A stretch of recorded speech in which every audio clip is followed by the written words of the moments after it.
In 1491, Christopher Columbus stands on the coast of Spain, looking west. He dreams of leading an expedition to find a new trade route to Asia. Success will mean glory and riches for himself and the Spanish monarchy.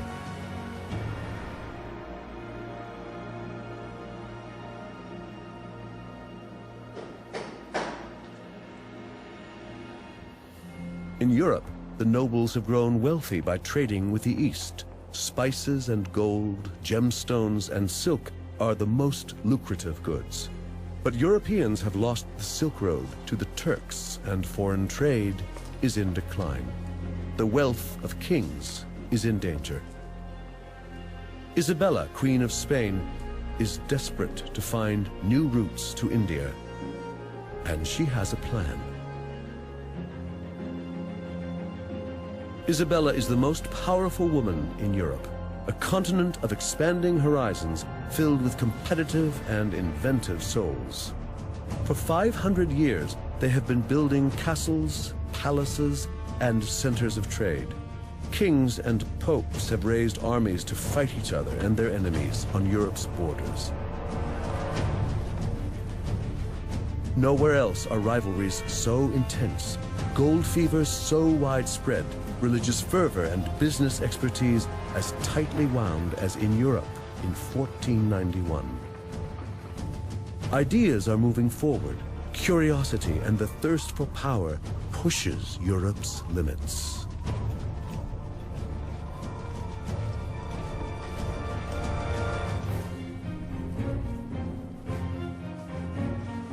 Europe is a busy and crowded continent trying to feed a growing population of 100 million people. Natural resources are already exploited as land becomes scarce and overworked. Most of the peasants are farmers, working land that belongs to someone else, owned by the nobles or the church. Their main diet is bread and porridge, both made from harvesting grains. They plant rye or wheat in winter, oats or barley in the spring. And every third year, the field lies fallow to regenerate.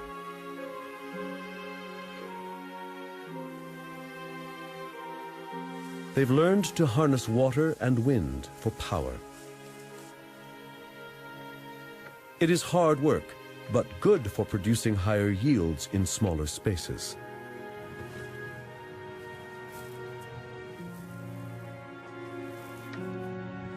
This agricultural revolution allows the European population to grow.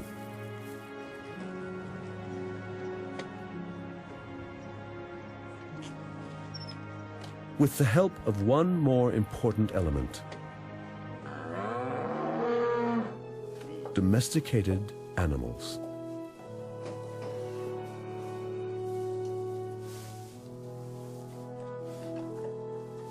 Horses pull plows. Cattle provide meat, fur, and hides. The pig is a main source of meat and leather.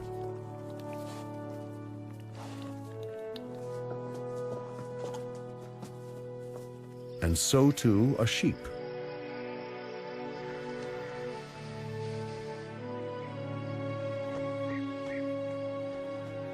And mules can pull a cart. Cows also give them milk, butter, and cheese.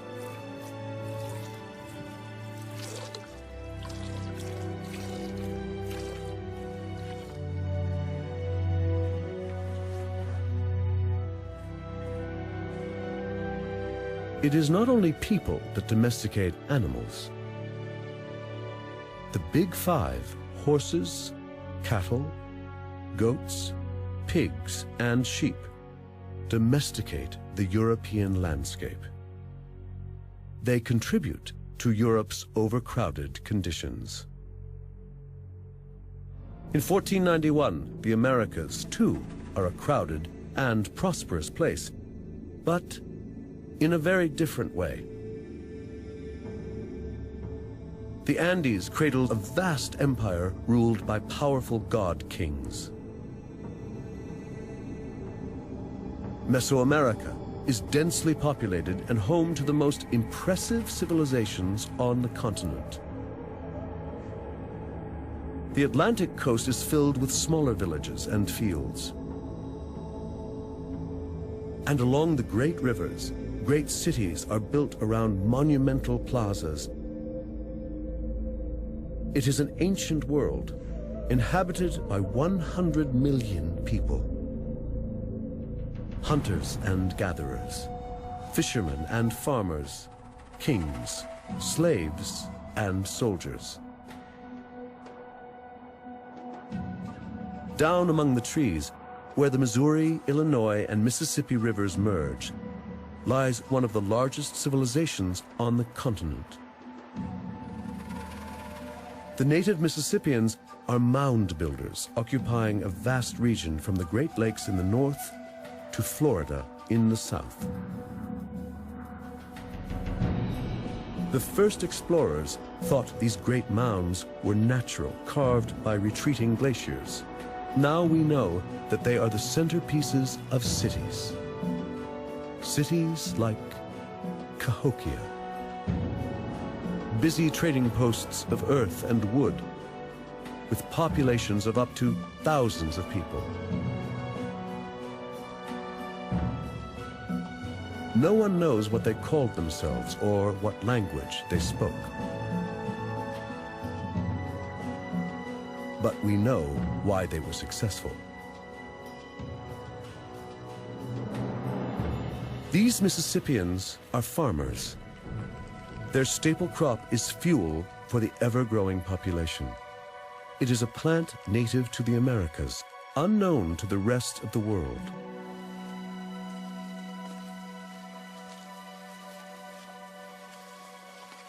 But corn is not a blessing from nature or a gift of the gods.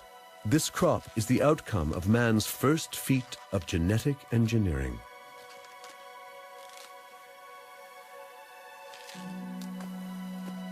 Once they learned how to grow it, they could stay in one place. This simple diet translated straight into the energy to build a civilization. The cultivation of corn is a key to flourishing cultures in the Americas before Columbus. The staple crop in North America was corn. 6,000 years ago, ears of corn were only about as long as a person's thumb, and they were barely edible. It took thousands of years to develop a more nourishing and larger hybrid, and also a hybrid that could grow in cooler climates outside of Mesoamerica. And it wasn't until about 1,100 years ago that corn reached the Mississippi River Valley. Corn is the result of the domestication of the wild teosinte grass. Early Americans started with this spindly stalk, and over the centuries, they developed it into today's giant cob. Archaeologists and biologists are still debating how corn was achieved out of a tiny grass. Corn is one of the keys to understanding American civilization. Wherever it flourishes, so do great cultures. Yet the greatest American empire of them all is found where corn cannot grow, high in the Andes.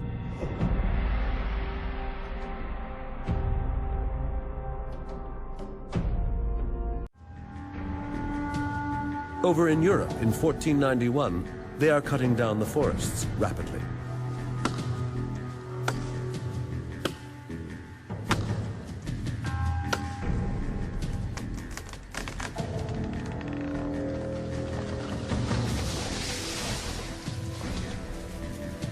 Their growing population needs more food and more space in which to grow it. And they badly need the wood.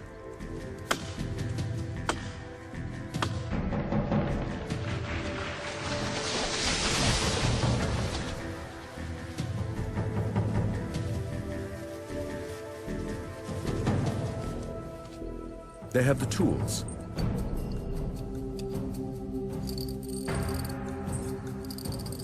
They have the means to transport it, and they have the energy.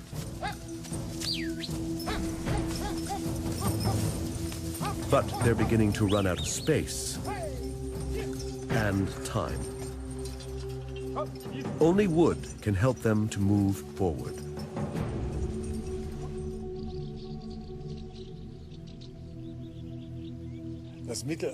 The Middle Ages were the era of wood. You find it wherever you look.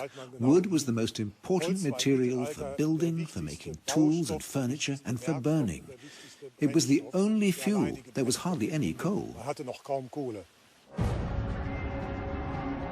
It is an era of competition, and wars use up forests too. Whole armies are equipped with bows made from yew wood. The yew tree is almost exterminated in Europe. Armies need iron weapons, and smelting ovens burn day and night.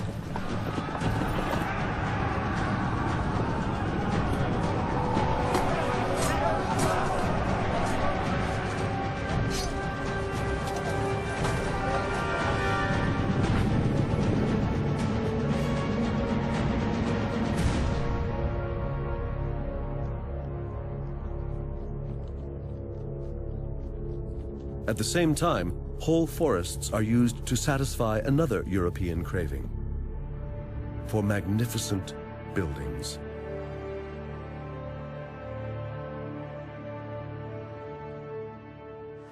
The cathedrals in the cities are made of stone, yet they require millions of logs for their bases and frames.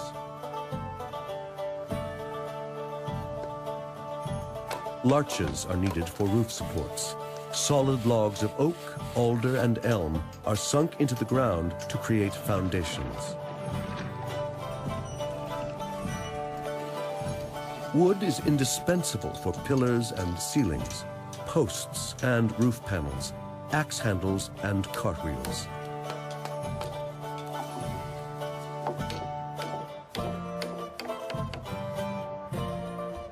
European castles, cathedrals, monasteries, and churches consume entire forests in Germany, France, Italy, Spain, and England.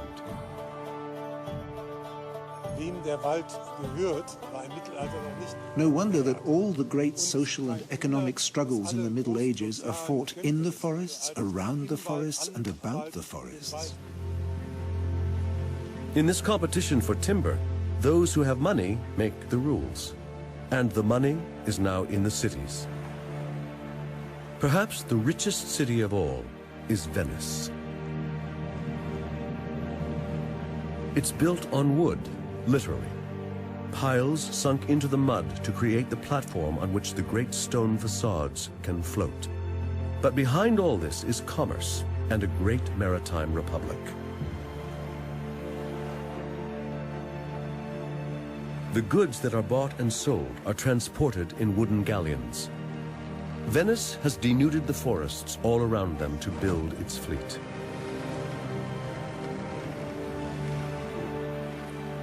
The city's demand is insatiable, and they start to deplete the Alps.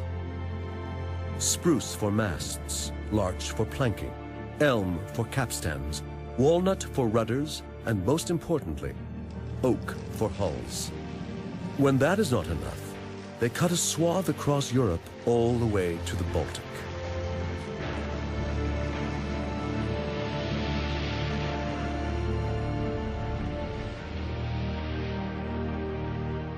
The Europeans have exploited their natural resources, leaving a continent where there are few fish in their rivers and less timber in their forests. Their towns are crowded with people, and they don't know what to do with them.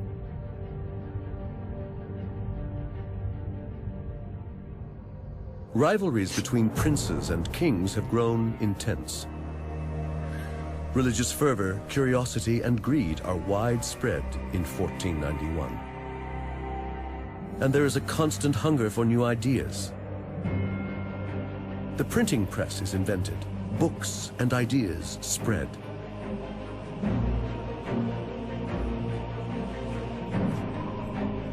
But where do they go from here?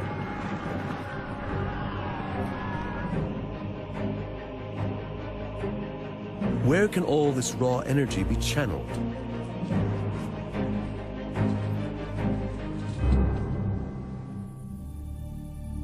This is the time when European kings and queens send explorers beyond the horizon to expand and enhance their power. Some explorers go around Africa to find the sea route to India. One has the vision to sail west to arrive in the east. He is a seaman from Genoa, Italy, a fervent amateur who has the crazy idea of sailing into the unknown to reach India. Christopher Columbus has spent 5 years trying to gain royal support to finance his voyage.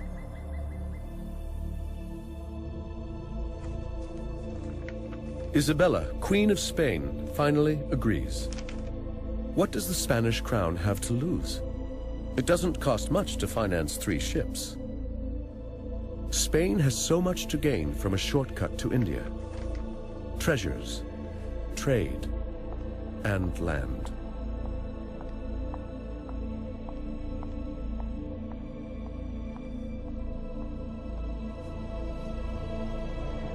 At first, no one wants to board his ship. Finally, he drags together a motley crew of 87 men. Many are illiterates, petty criminals, even murderers, who choose probable death at sea in preference to the gallows. Many are soldiers, with nothing to do since Spain expelled the Moors just months before. Now, they are soldiers of fortune.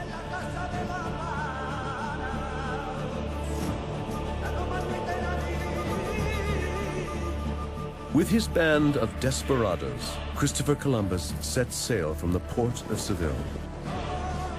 It is the summer of 1492. He promises the Queen that his expedition will be a success. And in a matter of weeks, he will change the course of history.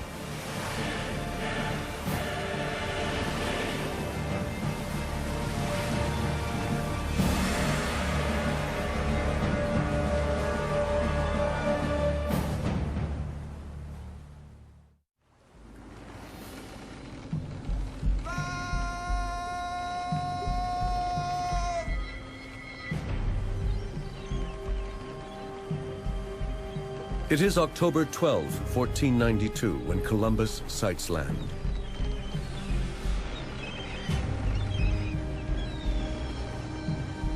I saw neither sheep nor goats nor any other beast. All the trees were as different from ours as day from night, and so the herbage, the rocks, and all things. 3 Spanish ships sail west for 3 months in search of India. Then finally they arrive, 87 men, among them conquistadors, pig farmers, murderers. But this is not Asia. It is an island in the Caribbean. They have no idea that they have come to a new world.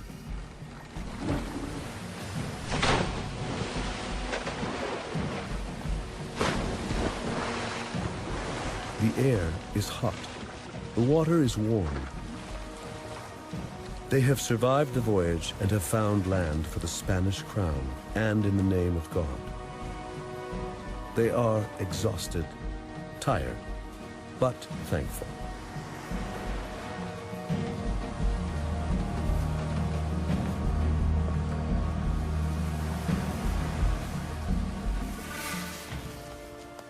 What land is this?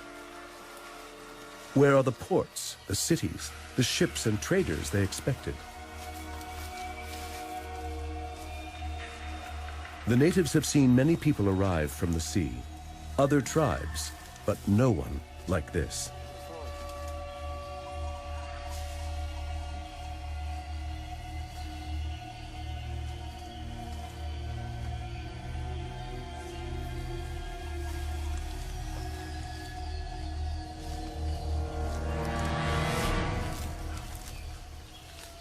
Cintak wa alak, suku analak berat, hak alak uci.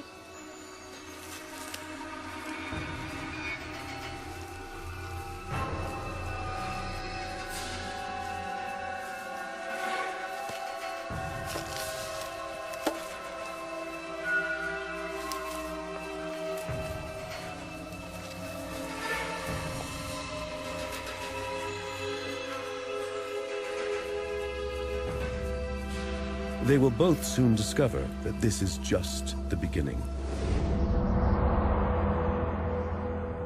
Columbus and his men stay for 3 months in the Bahamas and have no idea that they're on the edge of 2 great continents,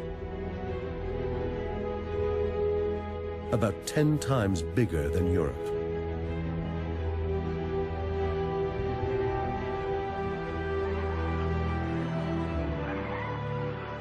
From the tropical seas to the arid deserts, it is vast. And there is space, with room for every possible landscape, stretching from the northernmost to almost the southernmost points of the globe. Spain's royal monarchy made Columbus's voyage possible.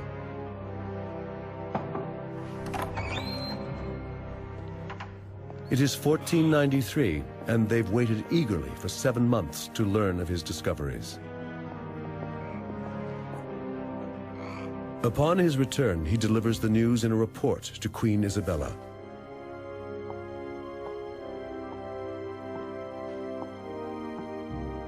In a few pages, Columbus describes the paradise he has found in her name.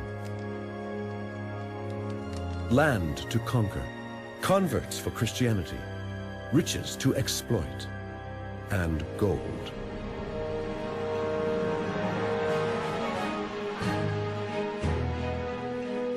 In Europe, no news stays local for long. Traders, armies, and pilgrims carry news across the continent in weeks. Columbus's letter is translated, copied, and becomes a bestseller. Now many Europeans are aching for their share of the treasures.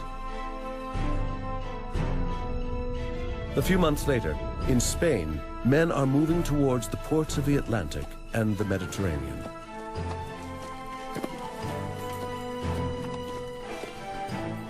Men who have no land and no work. They cross the barren Spanish regions that offer little to live off. Desperados with nothing to lose. Men in need of a job, and the Queen needs them. Anyone can come along. Anyone can be a conquistador. Even a pig farmer can win glory and riches in faraway lands.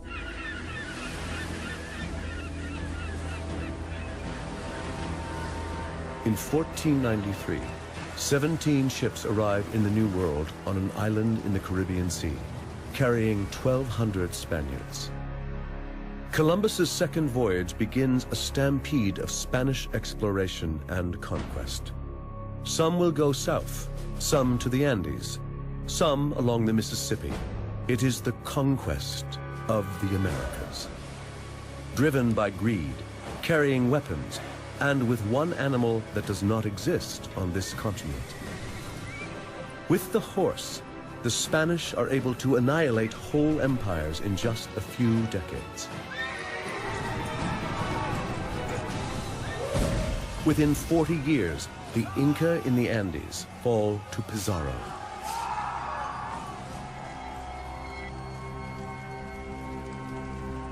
And the Aztecs in Central America to Cortez.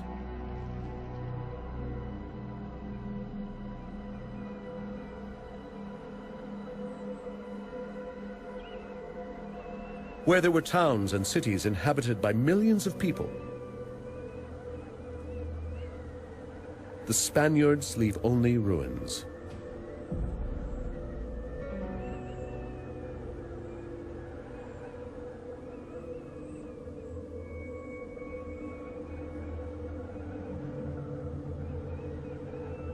And no one to manage the land.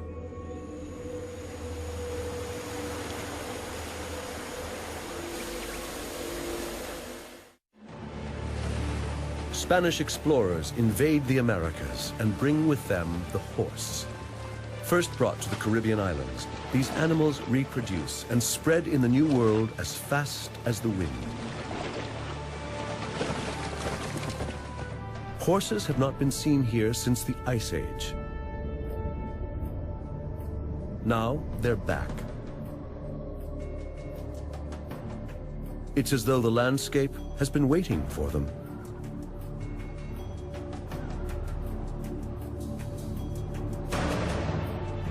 Once ashore, a few horses run wild. A new breed evolves, which soon takes over North America. The Mustang.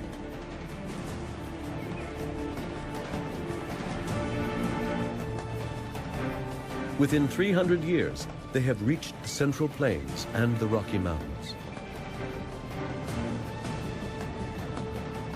At the end of the 18th century, the Mustang makes it as far as Canada.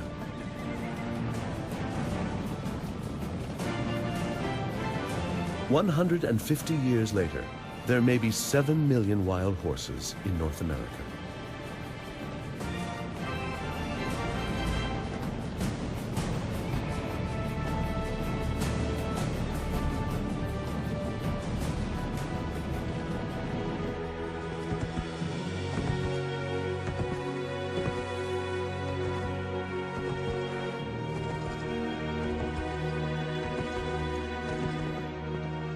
For the nomadic tribes like the Blackfoot, Cheyenne, Sioux, and Comanche in the Central Plains, these wild horses are a blessing.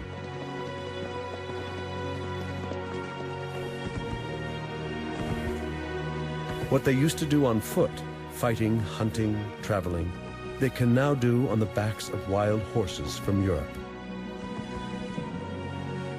It transforms their lives.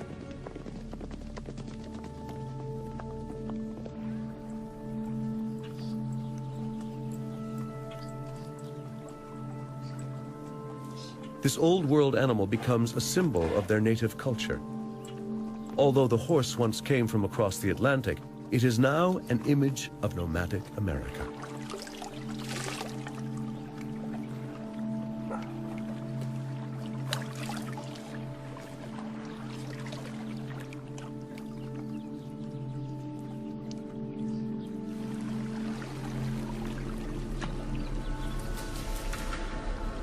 As soon as the conquistadors have conquered South and Central America, one of them heads north.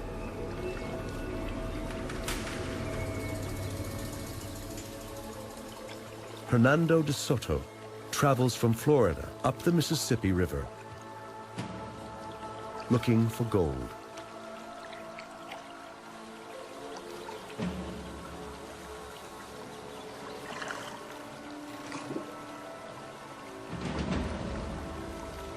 The Spaniards leave death in their wake, and something else they bring along to keep them alive.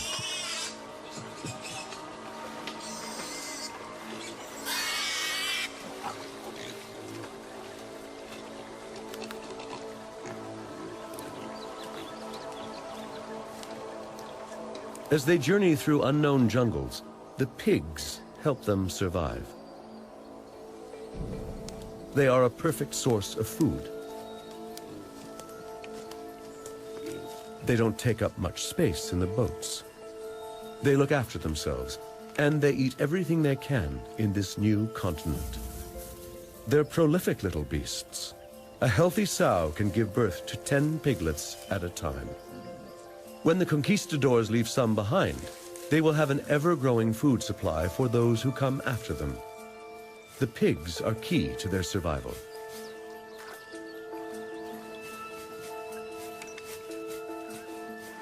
But to Native Americans, they're a curse.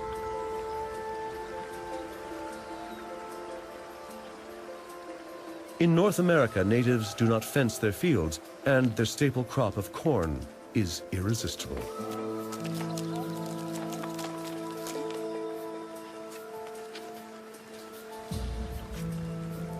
There is no evidence that Native Americans know how to fight this plague of pigs.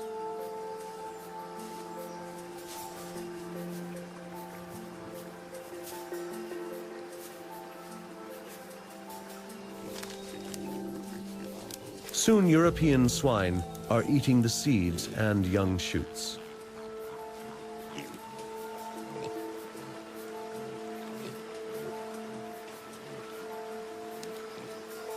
Only a few generations after running wild, the animal becomes very different from the typical farm pig. It grows tusks and gets bigger and aggressive. What began with a few pigs becomes a daily nightmare for the Native Americans.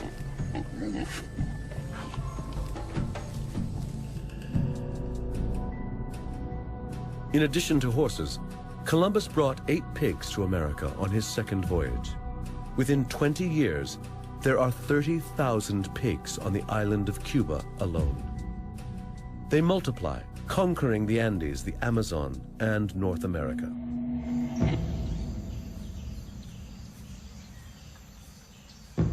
But the Spaniard, his horse, and his pig would never have been so successful in the conquest of the New World without a hidden passenger.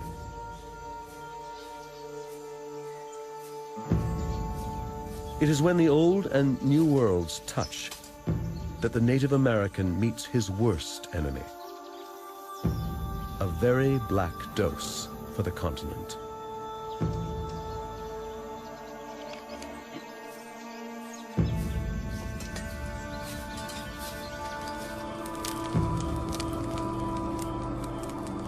A Spanish missionary reports, an epidemic broke out, a sickness of pustules. Large bumps spread on people. Some were entirely covered, on the face, the head, the chest. They lay in their dwellings and sleeping places, no longer able to move or stir. The pustules caused great desolation. Very many people died of them, and many starved to death. No one took care of others any longer.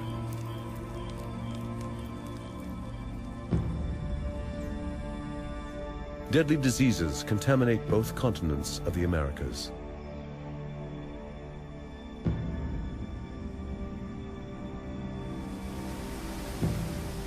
For the natives, writes a chronicler, they are near all dead of the smallpox. So the Lord hath cleared our title to what we possess.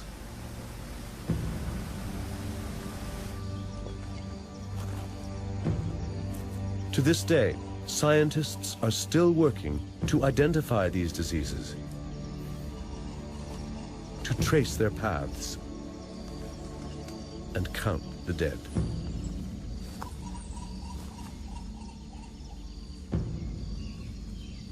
Smallpox was accidentally introduced to the Americas in the 16th century. The smallpox virus is very hardy. In blankets that are used by smallpox victims, the scabs can live for weeks carrying the virus. And smallpox can also pass from host to host on board a transatlantic vessel until it reaches the Americas. And of course, once smallpox reached the Americas, it was introduced to millions of new hosts, human hosts, who had no acquired immunities to these diseases. And so smallpox, together with measles and influenza, had a devastating impact on Native American populations. No one knows exactly what the mortality was. Conservative estimates are about 50%. It was probably closer to 90% or even higher. Through trade between native peoples, diseases spread through the whole continent. Many natives die of foreign diseases without ever seeing a European. Microbes move faster than the conquistadors who brought them. Some 50 years after Columbus first sets foot in the Americas, conquistadors and explorers find neither towns nor people. No one stands in their way. Most of the people are dead, and nature reclaims the land. Everything that they now find is pure wilderness, a Garden of Eden without humans.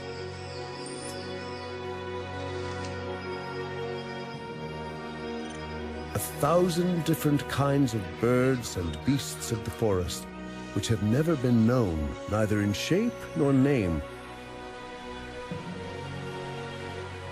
and whereof there is no mention made, neither among the Latins nor Greeks nor any other nations of the world. reports a Spanish missionary.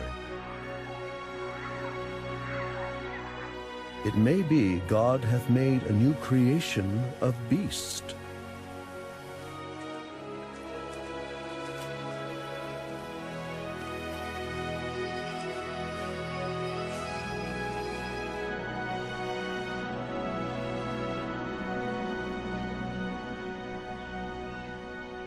Explorers send exotic plants and animals, evidence of God's second creation, on the ships back to Spain.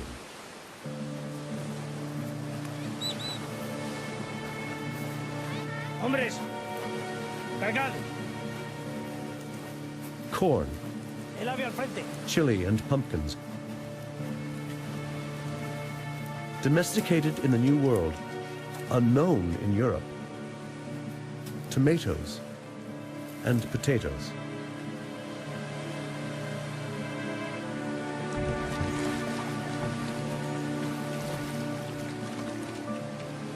But there is an unwelcome passenger on board, an unintentional gift from the natives. It will lead to death in Europe. New World, the settlers. England has defeated Spain to become a new European superpower. The English crown sets out to claim its share.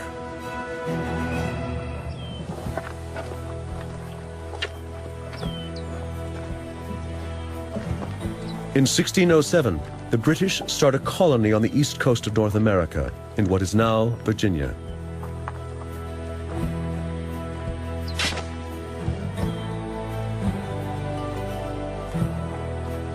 They name it Jamestown, after their king.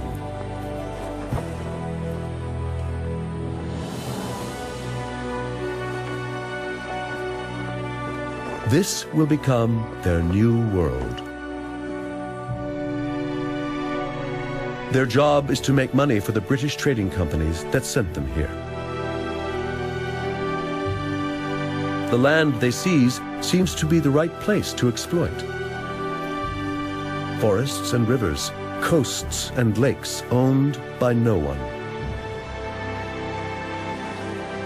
But not all Native Americans succumb to European diseases. And this land is neither empty nor uninhabited. It is the land of the Powhatan. More than 14,000 people living in small communities. Around 200 villages on the coast and along rivers, in large houses surrounded by cleared forests and mixed fields of squash, beans, and corn. These are farmers and hunters.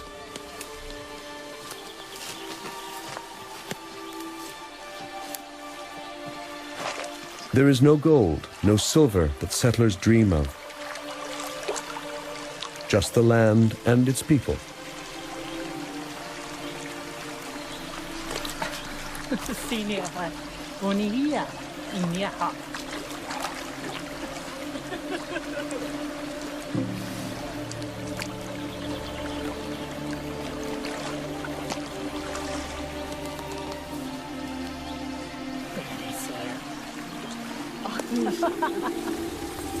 For a while, the settlers and the natives managed to coexist.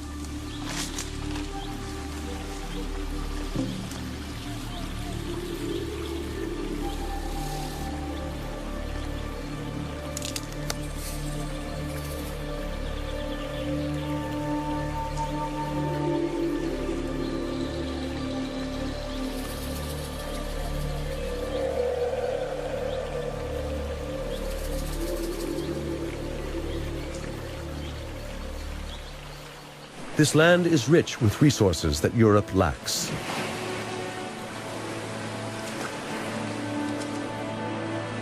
In the long run, resources that are far more valuable than gold and silver.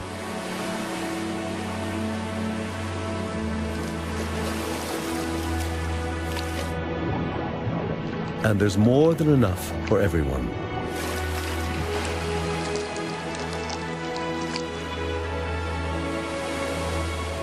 Europeans wanted to travel west to the great empires of Asia. Instead, The new world they find amazes them with its natural abundance. They discovered almost miraculous, unbelievable quantities of fish in these estuaries and rivers. One particular kind of fish which very much impressed settlers was the river herring, or alewife as it's otherwise called.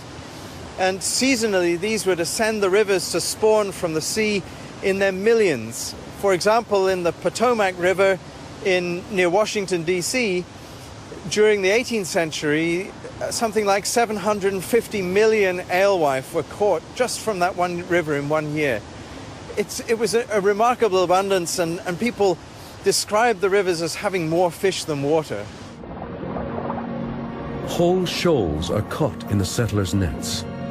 In the 18th century, hundreds of thousands of tons of cod are shipped in one single year, sent from North America to England, Portugal, and Spain.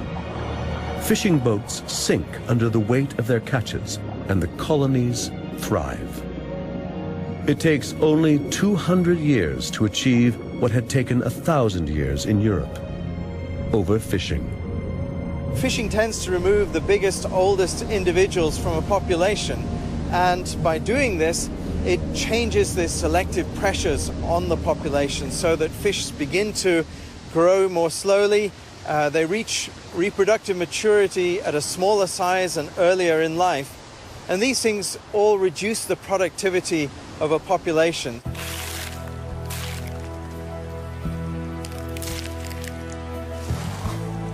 Fish are salted, packed, and sent home for money.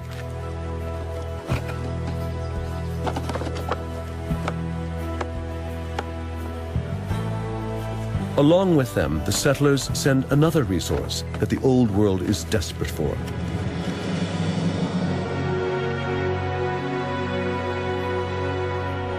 it is said that there are trees as far as the eye can see, such that a squirrel starting off at the Atlantic coast need never touch the ground till he got to Georgia. This is so different from the Europe they left behind. They have finally found a replacement for something that is disappearing at home: an infinite, accessible source of the raw material of the age. The forests must fall if the settlers are to succeed.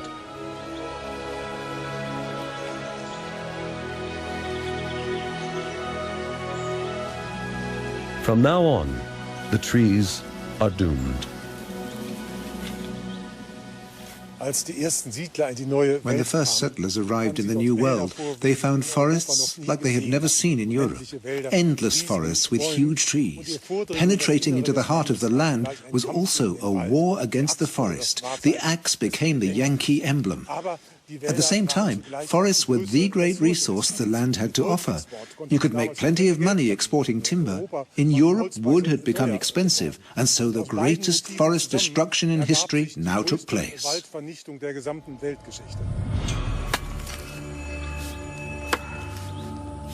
The clearing of forests that seem to belong to no one and cost nothing goes so far that by the late 17th century, many areas of the Caribbean and Atlantic islands are completely bald.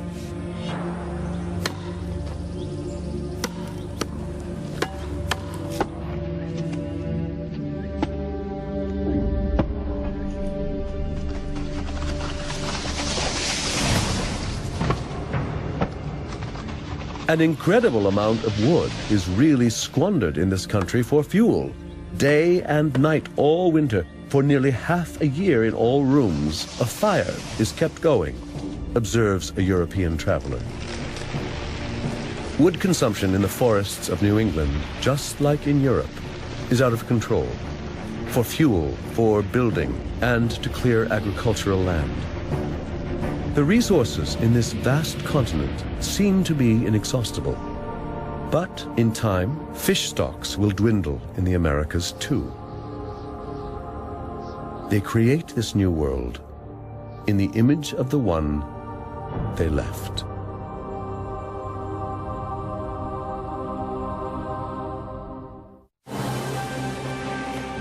Europeans change America by what they take away, but they change this continent even more by what they bring with them.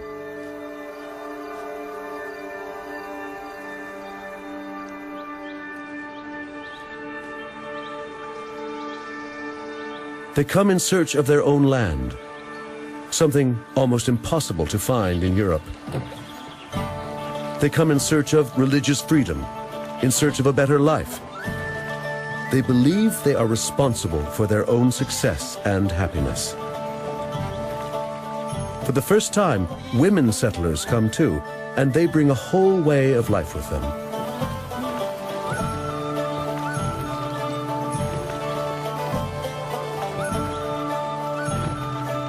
They bring animals and plants that are all new to the American continent.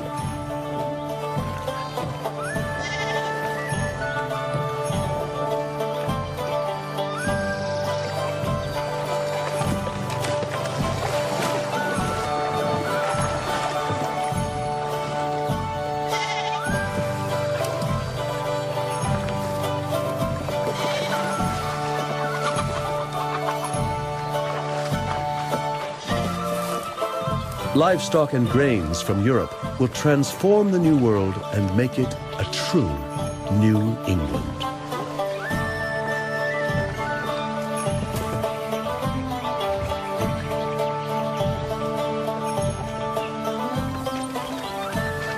With the newly imported plow, they will leave little land untilled.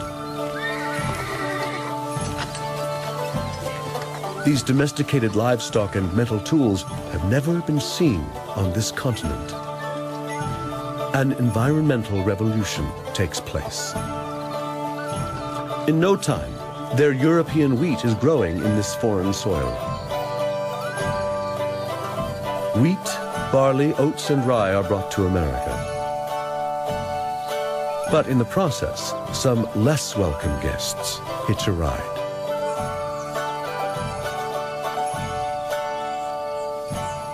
Europeans introduced crops such as wheat to the Americas, but in the bags of seed that they brought with them to the Americas, they also brought along seeds for weeds, dandelions, other kinds of weeds, and these are everywhere in the Americas now. From the most insignificant weed to the continent's greatest mammal, the bison, nothing is untouched. America's native flora and fauna is forever changed.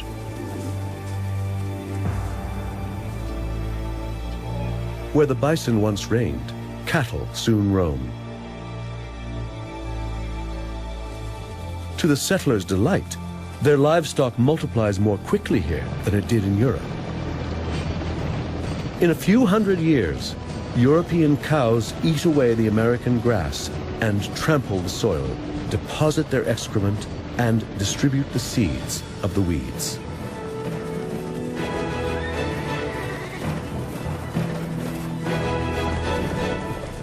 The invasion of European insects and animals changes the American landscape forever.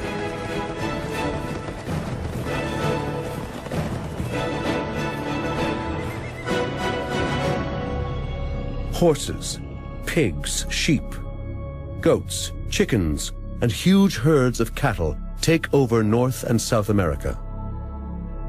The cattle alone doubles in numbers every 15 months and feed the settlers.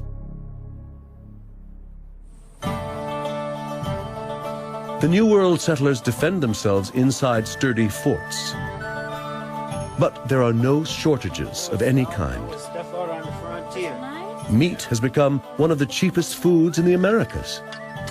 They are the best fed people in the world. Boys,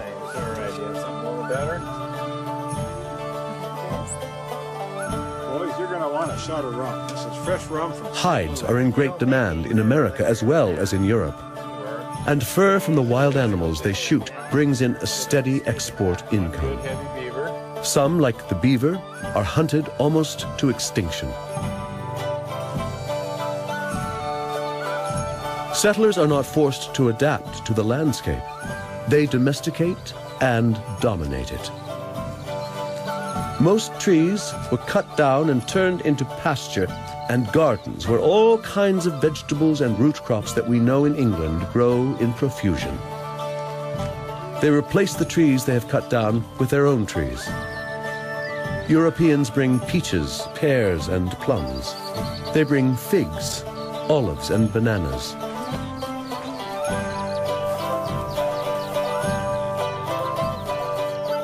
And their trees flourish.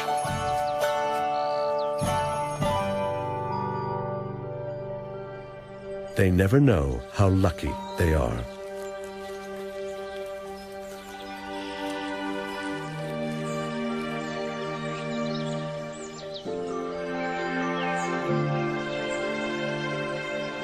Because the settlers also bring bees with them for their honey. The Native American bee pollinates only a few species, but European honeybees can live almost everywhere and pollinate any plant in sight.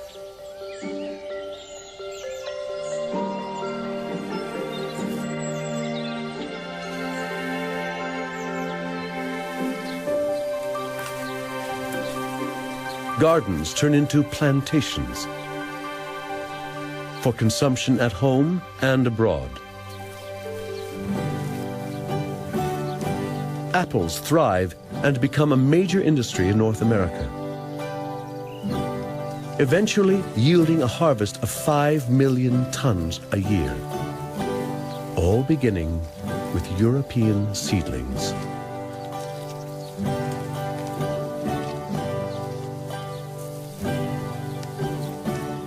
This is biological imperialism in full swing.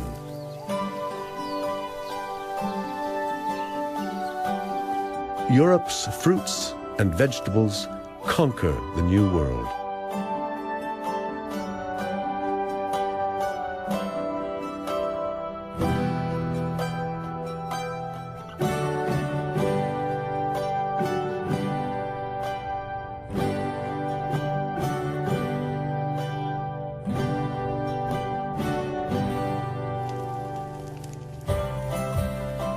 But it is also an exchange. It is the Columbian exchange.